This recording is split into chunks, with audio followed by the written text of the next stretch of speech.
Estamos en el plato fuerte de Cátedra Médica porque la salud merece respeto. Doctor Ángel González Medina. De nuevo, buenos días. Buenos días a todos y al público. Un honor estar de nuevo acá, como cada miércoles. Privilegio con la realmente. finalidad de orientar a la población sobre conceptos y criterios que lo que nos van a permitir es cuidar nuestra salud. Sí. Que es nuestra primera meta como médico. Exactamente. Doctor, yo quisiera preguntarle a modo de, como si fuese el pueblo que estuviera preguntándole a usted, cuando hablamos de enfermedades cardiovasculares, a modo de introducción, el cardiólogo, si tuviera que definirle a la población, a la gente, de manera muy directa, ¿de qué se encarga el cardiólogo esencialmente? Bueno, el cardiólogo se encarga fundamentalmente por sus conocimientos, de identificar, diagnosticar precisamente y tratar como corresponde a los pacientes que tienen enfermedad cardiovascular, ya sean de origen congénito, es decir, que hayan nacido con una enfermedad que afecte su corazón, de enfermedades adquiridas, así como de otras condiciones que van a terminar desarrollando enfermedad cardiovascular, como son especialmente o como es la enfermedad aterosclerótica, que está relacionada íntimamente con una serie de factores de riesgo que están asociados para que esa enfermedad se desarrolle en el individuo. Pueden haber factores genéticos, obviamente, factores del medio ambiente y factores adquiridos. Y dentro de esos factores de riesgo, ya hemos hablado muchas veces de la hipertensión arterial, de la diabetes, del tabaquismo, de la inactividad física, la obesidad, y ahora se han agregado nuevos factores de riesgo, como son el estrés, la exposición a la polución del ambiente, o sea, trastornos del medio ambiente, y por supuesto, condiciones que son heredadas de familiares que ya vienen, que tienen esa condición, que la traspasan a sus hijos y que van a contribuir a que la enfermedad se desarrolle más temprano o más tarde, dependiendo de otros factores de riesgo que tenga esa persona. Entonces, el cardiólogo, por lo que usted acaba de decir, es un médico, ¿verdad?, especialista en identificar, primero, ¿verdad?, identificar, diagnosticar los problemas del corazón y de las arterias. Y de las arterias. Por eso usted dice cardiovascular. ¿Vascular a qué se refiere?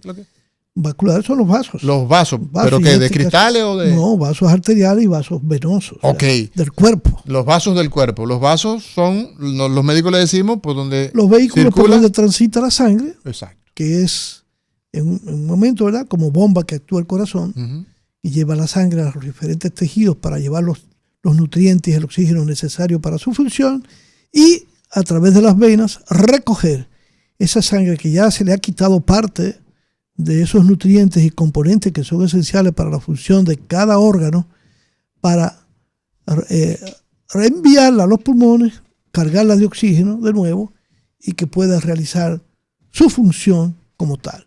Y esto es muy importante que se sepa, porque el corazón, como se divide el corazón izquierdo y el corazón derecho, que no tiene que ver nada con política, sino con la función y la posición anatómica que le corresponde, sino que básicamente es un papel dual en el que uno manda circulación al pulmón, por eso se le llama circuito menor, que es el lado derecho del corazón, y el otro que manda sangre al resto del organismo, o sea, al resto de los órganos, para que realicen su función y nos mantengan con vida y en estado saludable. Vamos a ver si entendemos.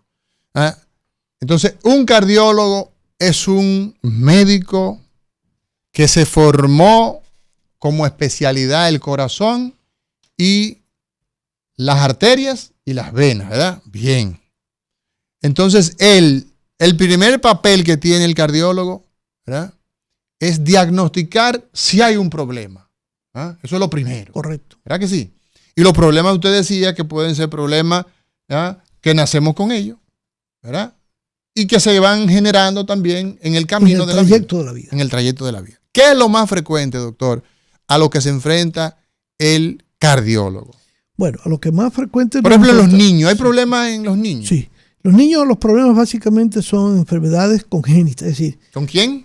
Congénitas, así que vienen de fábrica. De origen, que se desarrolla en su vida fetal durante su desarrollo. Cuando están en el vientre de mamá. Exacto, cuando están en el útero, que puede haber causas relacionadas o no necesariamente, porque son trastornos de tipo estructural en la que pueden influenciar algunos factores. Por ejemplo, el niño que o la madre que es afectada por varicela, por ejemplo, por rubeola, puede condicionar que ese niño tenga un trastorno estructural que nazca con una anomalía congénita. Las madres que viven, por ejemplo, en montañas, en zonas muy altas, países donde hay montañas muy altas como México, Bogotá. La gente que vive en las montañas, ¿qué les pasa? Bueno, esas personas pueden desarrollar o nacen con una condición, los hijos de esas mujeres, que se llama persistencia del conducto arterioso. ¿Y qué es el conducto arterioso? El conducto arterioso es un vaso que conecta, porque en la vida fetal la arteria pulmonar y la arteria aorta se comunican. Es normal. Eso es normal, esa comunicación. Esa fístula que se convierte luego en fístula cuando nacemos. Correcto. Pero cuando estamos ahí es normal. Y tiene que cerrarse porque si no, si persiste durante la vida, entonces ese niño, es una enfermedad. Dependiendo de la repercusión, qué tan importante sea ese ducto, ese vaso, entonces puede tener síntomas desde muy temprano o más tarde. ¿En los pulmones? Sí. El problema. Sí, porque entonces la presión de la arteria de la aorta, que es una tubería grande. Exacto, mete sangre en la pulmonar y congestiona los pulmones. Entonces el niño va a tener gripe más frecuente, se va a sofocar más frecuente, o sea, cuando se le da... ¿Y cambian de color esos muchachitos? Pues, no necesariamente. No. Ese no tanto, porque el cambio de color viene cuando la mezcla de sangre de vena hacia arterias. Okay. Ahí es que está el defecto. Entonces, ¿En cuáles enfermedades? Entonces, en el conducto arterioso, cuando se hace hipertenso, es decir, cuando la presión entonces de la arteria pulmonar se hace importante, que puede llegar a igualarse a vencer la de la aorta, entonces puede comenzar a aparecer ese color azulado o morado. En los niños. Entonces los niños también pueden tener problemas del corazón. Claro, hay enfermedades que, por ejemplo, un niño que nace con un ventrículo único. Entonces ese ventrículo manda sangre a los dos. ¿Qué es un ventrículo, doctor? ¿Qué es un ventrículo? Ventrículo es la cavidad que tiene que ver donde desagua la sangre. Usted decía que el corazón tiene cuatro habitaciones. 4 cavidades, exacto. Sí. Son 2 ventrículos y 2 aurículas. Las 2 aurículas son las que reciben sangre reciben desde el resto del cuerpo, o sea, la que viene de los pulmones y la que viene ya de los otros tejidos. Exacto, y los ventrículos se la sacan. Y los ventrículos la expulsan. Exacto. Tienen esa capacidad de contracción para sacar sangre con suficiente fuerza que llegue al resto del organismo. Entonces, hay personas que pueden tener un ventrículo único, o sea, un solo ventrículo. Tienen ese defecto. Entonces van a tener, es una cardiopatía congénita muy compleja. Entonces hay que hacerle otro ventrículo. Hay que crearle o por lo menos hacerle una cirugía que permita que su salud pueda prolongarse y entonces proyectar otro tipo de cirugía en el futuro. A veces hay que hacer una o más cirugías. Por ejemplo, tenemos que traer a Manny. La tetralogía de Fallot. Tenemos que traer a Manny Espinosa, que es un cirujano cardiovascular pediátrico. Sí. Para un día, Lizani, para que hablemos de cirugía cardíaca. En principio, tú sabes que incluso hay una película muy famosa del doctor Brailov. Porque fue el que implantó la primera fístula Brailov-Taussig. Brailov era el cirujano y la doctora Taussig era la cardióloga. Entonces nacían los niños azules, como era la tetralogía de Fallot, y había que buscar algo para poderle prolongar la vida y en un segundo intento operar a estos niños, porque estos niños nacen con un defecto primero que comunica los dos ventrículos, pero además el ventrículo derecho, la aorta, está cabalgando sobre la pared que divide los dos ventrículos. Y eso hace que parte de la sangre se mezcle. Hay una contaminación, pero además, por reactividad, por el volumen que maneja la arteria pulmonar, se va a producir una estrechez, por una respuesta. Es decir, si tú me estás metiendo agua por aquí, por esta puerta, yo tengo que oponerme. Claro. Y entonces, como hay fibras musculares, entonces se produce una estenosis que se llama estenosis relativa. Porque antes de eso relativo, doctor, antes de eso, entonces, Esos problemas, Lizania, tú como la voz del pueblo, porque tú eres periodista, aunque te hemos dado casi el título. De hecho, hay gente que le dice doctora. Doctora, en ¿No los te dicen? pasillos, claro. En los pasillos, mire, doctora. Estamos Claro. entrenando, Te estamos entrenando a ver si. Yo tomo hablamos- cátedra todos los días. Sí. Aquí. Por eso. Claro. Lizania, Válido. esos problemas de salud que la población nace, ¿verdad? Se identifican, entonces tienen razones de sobra de que sigan aumentando, porque si esas embarazadas no se les hacen las ecografías, que no es para ver si tiene una bobolita, no es para eso. O sea, la sonografía al pueblo, oigan bien, la sonografía que hay que hacerle al principio del embarazo a esa muchacha, a esa mujer que está preñada, que está en estado de preñez o de embarazo, no es para ver el sexo. Es para ver si los órganos se están formando adecuadamente. Entonces, en esa población que no hace, porque no recibe ese nivel de atención en el embarazo, entonces es más fácil que a esa gente se les pase que hay un problema. Entonces, por eso, por esa pobre accesibilidad que tiene la gente del pueblo a servicios de salud de calidad, entonces los pobres se enferman más. Claro, esa es la realidad. Fíjate que por eso es que la accesibilidad ya tenemos desde hace mucho tiempo, no era mi época, nosotros nos formábamos en todas esas cardiopatías congénitas y las de adultos. Ahora, el ¿Es menos o más hoy día?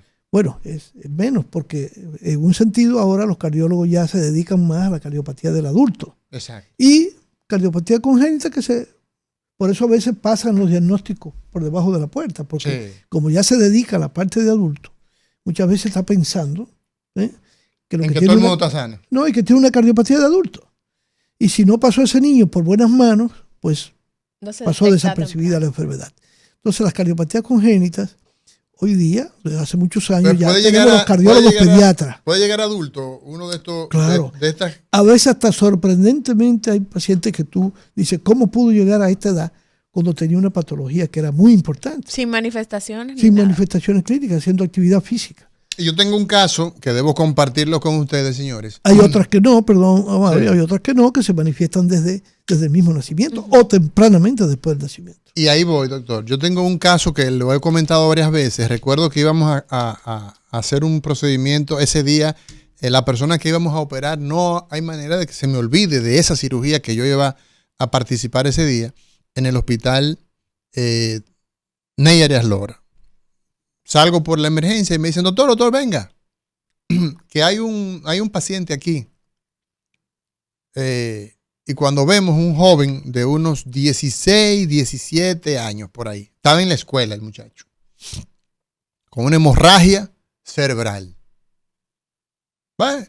Y se manejan, ¿no? Que él tenía algo en la nariz, que sé yo qué, todo el mundo, entre enfermeras, médicos, todo el mundo especulando, que es normal, las hipótesis. Correcto. Uno empieza a hacer hipótesis. Claro. Que puede ser un muchacho de esa edad, con los problemas, debe ser que quizás estaba usando narcóticos, ¿verdad?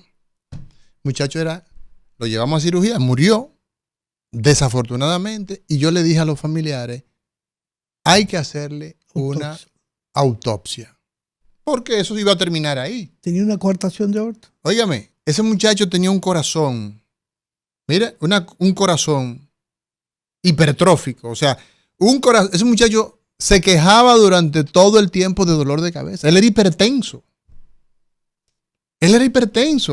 Y nadie diagnosticó que ese muchacho era hipertenso. ¿Entiendes? Entonces, ¿qué sucede? Que evidentemente estas enfermedades que los cardiólogos pues tratan se deben identificar a temprana edad, pero el niño hay que llevarlo al pediatra. Correcto. No, y por ejemplo, lo que tú decías ahora mismo, la hipertensión arterial. Tú tienes una persona con hipertensión arterial, tú tienes que hacer un screening, es decir, un seguimiento. Quizá tú no puedes hacerle todos los procedimientos, por lo que hemos hablado de que el paciente no tiene accesibilidad, no tiene recursos, pero tú tienes que ir comenzando a hacerle cosas. Claro. ¿Para qué? Para descartar la hipertensión secundaria, porque tú puedes curar muchos casos de hipertensión secundaria Y si no la puede curar, por lo menos controlarla adecuadamente y prolongarle su vida. Cuando regresemos, usted va a aclarar eso de hipertensión primaria y secundaria porque estamos en Cátedra Médica.